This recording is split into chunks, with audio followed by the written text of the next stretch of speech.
So Claire is going to help me right now by going into playing position to help remind all of you violinists and violists how you should be when you're in playing position. So Claire, go ahead and go into playing position for me. Good. So you always want to make sure that the violin or viola is up here on your shoulder, not jutting out of your neck or your collarbone, but up here, and that your chin, the side of your jaw, is making contact with the chin rest. So you should be able to hold up your violin without holding your left hand. So Claire, can you show them how you can hold your violin up with just your head? Good job. So everybody should be able to do that. And then when you're setting up your left hand, no part of your wrist or left hand should be touching the neck of the instrument, should be free, and your fingers should be nice and curved, just like Claire's. Now, Claire, show everybody your bow grip. Can you show the camera your bow grip? Awesome. So notice her pinky is curved on top. All of her other fingers are curved. She's leaning in towards that first finger, and her thumb is bent. Now, Claire's thumb is on the outside of her frog because she's so little, but you guys put your thumb right here in the inside in between the hair and the stick. So Claire, go ahead and place your bow on the A string. Good.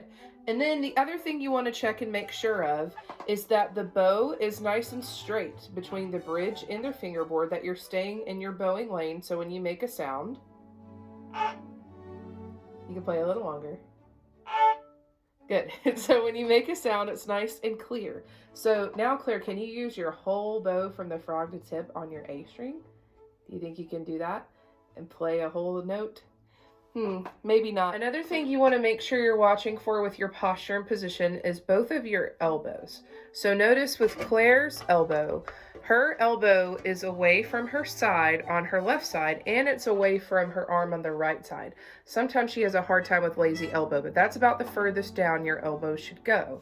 And again, watch out for that wrist. We want to make sure there's no pizza wrist, right, Claire? We're not holding up a pizza. We're playing violin, right? No. Very good.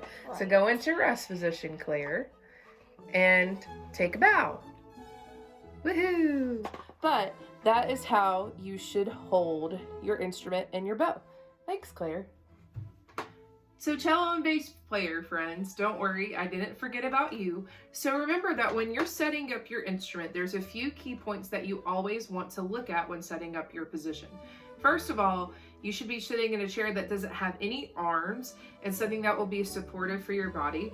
You should be able to hug your cello. Hugging your cello should be a very simple thing for you to do. The other thing is that your C peg, this bottom peg, should be behind your left ear.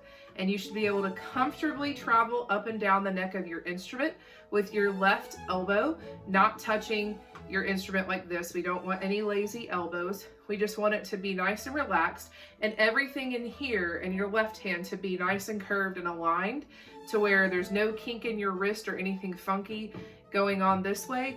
It should just be nice and relaxed with your fingers curved on the fingerboard. And when it comes to your bow grip, cellos and basses, we want to make sure that your fingers are completely curved, especially your thumb, and that your third and fourth fingers are resting gently on the frog. So you should be able to pour your lemonade. Remember what that means. That means you should be able to lean into this first finger and you're not slouching in backwards towards your wrist. That's what we don't want right here. So we want to fix that and make sure it's nice and curved and ready to go, and straight, of course, from the frog to the tip, so you can make a nice, lovely sound. Also, cellos and basses, make sure that your thumb is in the center of the back of the neck in line with your second finger. This will help you to be able to play on all of the strings of your instrument and make all of them very accessible for your left hand to be able to go into new positions, do vibrato, or anything that you're trying to work on or your instrument. So that thumb placement is super critical and super important to the success of your left hand on your cello or bass.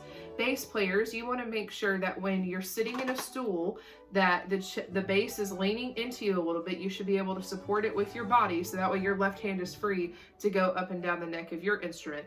And cellos, your lower bout should be in line with your knees on the bottom of your instrument, but having enough room to freely be able to bow without hitting your knees or without hitting something around you. Something that everybody should practice is going straight from the frog to the tip, staying in the center lane of the bow. This is a really basic thing that everyone should be able to do, but sometimes we don't always pay attention to it when we're practicing our music or are into what we're doing. So this is a good warm-up exercise to do every day in addition to your scales, is making sure that your bow is staying straight. With a selfie mode on your camera or in front of a mirror, whatever reflective surface will help you. While also keeping your left hand intact where it needs to be, you will take your bow with your good bow grip with your nice curved thumb and curved fingers and bow from the frog to the tip. I encourage all of you to go to violinmasterclass.com or YouTube and find an artist that plays your instrument and plays very well. It'll inspire you to play your instrument and to do it better and to emulate all of those good habits and good things that you see. And keep in mind, guys, just because we're not physically together right now doesn't mean that you can't use technology to practice together and to be together. You can FaceTime, video chat, whatever it is that you want to do to continue to work in groups. And remember, this time, yes, is difficult and it's not quite the same as all of us being in class, but we can still enjoy music for the sake of music and having fun. Now that you've had a chance to review some of the basics on your instrument, happy practicing. I'll be working on Beethoven's Spring Sonata to celebrate all the awesome spring weather we're having.